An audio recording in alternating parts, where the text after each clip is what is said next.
Olá a todas, todos. Aqui é Siddhartha Ribeiro, da Universidade Federal do Rio Grande do Norte. Esse ano trabalhando na Fiocruz, no Centro de Estudos Estratégicos da Fiocruz, no Rio de Janeiro. Quero fazer uma saudação especial para todos, todas das universidades de Aveiro e Coimbra, e dizer que é um prazer vir a esse canal para falar do estado da arte, de como está a pesquisa em cannabis terapêutica no Brasil. O Brasil acompanha o resto do mundo, embora um tanto atrasado, né? Desde em torno de 2014, 15, que países importantes na economia mundial têm se movimentado para abraçar plenamente a pesquisa sobre os usos terapêuticos da cannabis e também a produção de medicamentos, de produtos à base de cannabis. Com diferentes legislações, com diferentes modelos, países tão diferentes quanto Estados Unidos, Canadá, Alemanha, Portugal e Israel avançaram muito nessa questão e o Brasil, infelizmente, está um tanto atrás, por questões que são, sobretudo, políticas, já que, do ponto de vista biomédico, científico, está muito claro que a maconha e seus constituintes, tanto as moléculas canabinoides quanto moléculas flavonoides, terpenos, vários constituintes da maconha tem imenso potencial terapêutico, tem muitas indicações para transtornos bastante diferentes e representam uma verdadeira revolução na medicina do século XXI.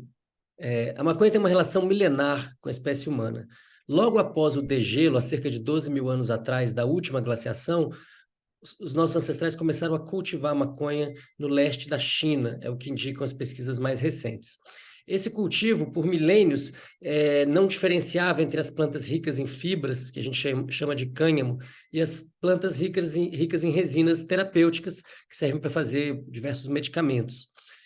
Há cerca de 3 mil anos atrás, essa diferenciação começou a acontecer, e isso tem a ver com a entrada do cultivo na Índia. Então, a Índia passou a ser um grande polo difusor de variedades ricas em resinas terapêuticas, com muitas aplicações diferentes, com muitas indicações diferentes, e a maconha integrou as principais farmacopeias da antiguidade na Índia, na China, e nas civilizações afro-asiáticas. E depois europeias. A maconha chega às Américas tanto pela mão dos brancos, dos europeus que traziam, que necessitavam do cânhamo para suas velas de navios, para as roupas que as pessoas vestiam. O cânhamo era largamente utilizado, foi largamente utilizado, na verdade, até o século XX, para a produção de têxteis. Como no caso da maconha terapêutica trazida pela mão negra, por africanos escravizados, trazidos à força para as Américas, que traziam essas sementes muitas vezes escondidas para produzir remédios, para produzir remédio não só para o corpo lastimado pelo chicote do feitor, mas também lastimado pela repressão, pelo racismo, psicologicamente. Então a maconha tem tudo a ver também com saúde mental. E a maconha, por que a maconha se presta a tantos usos medicinais que hoje a ciência, a biomedicina vem revelando, e que vão desde dor neuropática tratamento de cânceres, cuidados paliativos, tratamento de epilepsia, é um caso muito, muito evidente de utilidade do uso terapêutico da cannabis, casos de autismo e quadros de Parkinson, quadros de doença de Alzheimer. Por que tem tantas indicações diferentes? Não é à toa, é porque a maconha foi... eu gosto de fazer uma comparação com o cachorro. A maconha está para as plantas como o cachorro está para os animais. São invenções humanas feitas para satisfazer necessidades humanas.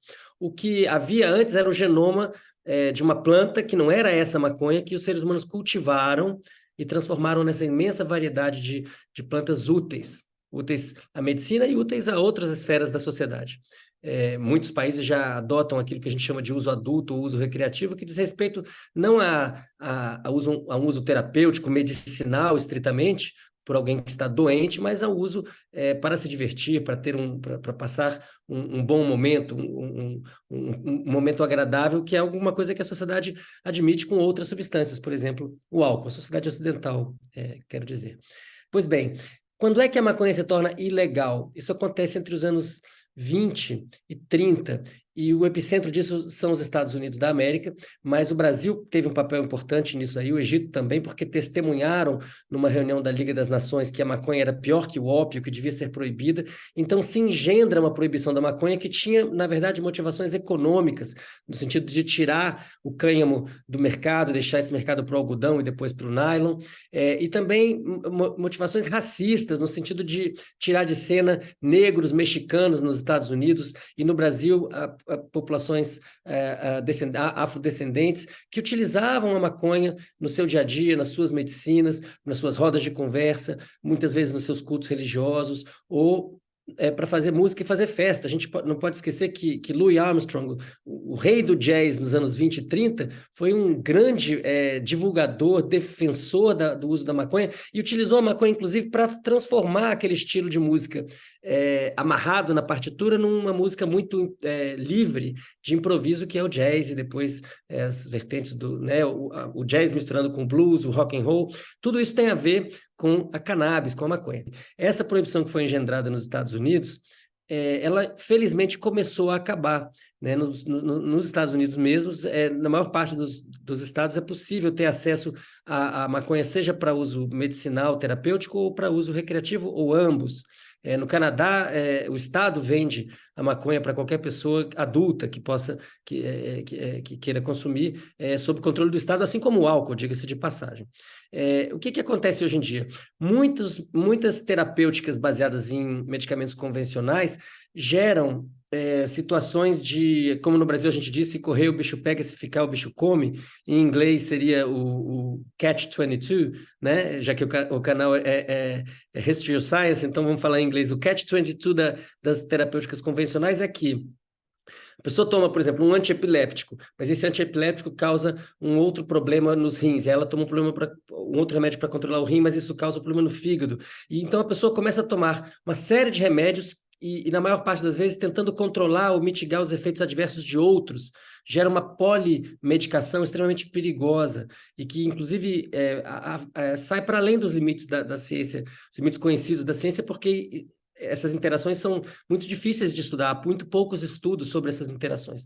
Muitas vezes, pacientes medicinais da maconha estão substituindo vários medicamentos convencionais pelo óleo, pelo óleo feito de um extrato de uma única planta. Agora, essa única planta, ela não é um único remédio, ela contém muitas moléculas diferentes, como eu falei antes, canabinoides, flavonoides, terpenos, que interagem através de efeitos comitiva, através de efeitos sinérgicos, para produzir equilíbrio. Homeostase é um termo técnico que a gente usa para dizer que a maconha facilita a chegada no equilíbrio do organismo, tanto na fisiologia quanto no metabolismo. Agora, ela é para todo mundo? Ela serve para todo mundo? Não. Maconha, como qualquer substância, tem seus grupos de risco. Né? As pessoas que pertencem a um certo grupo de risco, por exemplo, para açúcar, pessoas que têm diabetes, não devem consumir açúcar. Isso não é uma razão para proibir o açúcar, mas para moderar o consumo de açúcar. No caso da maconha, existem substâncias que são bastante benignas, como o canabidiol, o CBD, e outras que são extremamente terapêuticas, como o THC, mas que podem apresentar grupos de risco. Por exemplo, pessoas que têm transtornos psicóticos devem se abster do consumo de THC, e, portanto, elas devem observar se um medicamento à base de cannabis contém níveis altos de THC. Essa é uma razão para proibir o THC? Não. Não, afinal de contas, ele é terapêutico para a maior parte das pessoas, digamos, talvez 99% das pessoas que não têm transtornos psicóticos. Então, o THC é uma possibilidade terapêutica real, desde que a gente conheça os grupos de risco. Pessoas que têm propensão à psicose não devem consumir THC, também não devem consumir álcool, e o que a gente deve fazer é regular essas substâncias para que as pessoas tenham informação de boa qualidade. Gosto sempre de dizer o seguinte: Portugal é um exemplo nesse sentido, porque descriminalizou o porte de drogas. Ninguém morre de overdose se conhecer bem a dose. E no âmbito da proibição, ninguém conhece dose de nada. Isso é um grande problema. Por isso que é necessário legalizar a maconha e legalizar os medicamentos à base de maconha e, sobretudo, dar acesso. Porque eu gosto de dizer também, aqui no Brasil, o uso medicinal da maconha está legalizado há muitos anos e as pessoas que têm mais bens, materialmente mais ricas, têm acesso a esses medicamentos, vão à farmácia e podem comprar esses medicamentos há vários anos, estão disponíveis por um preço exorbitante. Então, a discussão é sobre acesso, a discussão é sobre trazer para a saúde pública, trazer para o acesso popular, inclusive para o direito de cultivar em casa e produzir o próprio óleo, esse medicamento que é tão antigo, que foi desenvolvido por nossos ancestrais e que nos é tão caro e tão necessário quanto são os próprios cães. O debate mundial a favor do uso terapêutico da maconha já foi vencido, eu diria até que vencido por Ippon, por golpe definitivo, com a aplicação da maconha ao tratamento da epilepsia, ou das epilepsias. Agora, o problema do acesso é real. E o modelo capitalista de apropriação desses benefícios é um modelo que produz remédios extremamente caros, tanto no Brasil quanto em Portugal e outros países. Então, as pessoas estão pagando centenas de euros por um frasco de 30 mililitros de uma mistura com 27 miligramas por ml de THC e 25 miligramas por ml de CBD, que é o Sativex, vendido no Brasil com o nome de Mevatil. Esse remédio está na farmácia há 7 anos e ele só é disponível no Brasil para quem tem muito dinheiro. Qual que é o grande X da questão? É que a indústria farmacêutica não quer abrir mão dos grandes lucros que vão ser auferidos se ela puder monopolizar a produção desses fármacos. Qual que é o calcanhar de Aquiles dessas indústrias? O fato de que o óleo de cannabis é muito fácil de ser feito e o cultivo pode ser feito em casa, sobretudo se houver, como já existe no Brasil, a cooperação com universidades, institutos de pesquisa que podem fazer a dosagem dos constituintes e dar uma segurança terapêutica para esse tipo de abordagem. No Brasil estão bastante desenvolvidas as associações de pacientes que produzem óleo a preço bastante reduzido, em torno de 10% daquilo que a indústria está entregando, e elas estão num certo limbo jurídico que pretende ser resolvido pelo projeto de lei 399 que tramita no Congresso Nacional, foi aprovado em comissão, que regulamenta essas associações e também as empresas para a produção nacional de óleo de cannabis. Qual é o sentido de um país do tamanho do Brasil, com a quantidade de terra fértil, sol e água que tem o Brasil, importar maconha? Importar qualquer produto à base de maconha, isso não faz o menor sentido. Faz sentido produzi-lo no Brasil. Importar maconha para o Brasil é como importar mandioca. Não faz sentido, a gente tem que produzir localmente. Eu sei que em Portugal essa questão também é controvertida, polêmica, porque Portugal, assim como quase toda a Europa, favorece um modelo bastante pró-corporações.